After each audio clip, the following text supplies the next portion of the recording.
All right, so it's April 11th. This windshield sat in this hole for 5 months without being installed.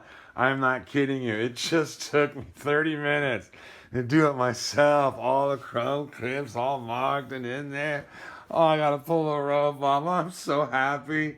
And the only piece of the interior I'm missing is those side panels. I gotta make it. So I got one from an Impala. It's a little shorter, and I just gotta make it. Man, I just need to get those door panels back here done.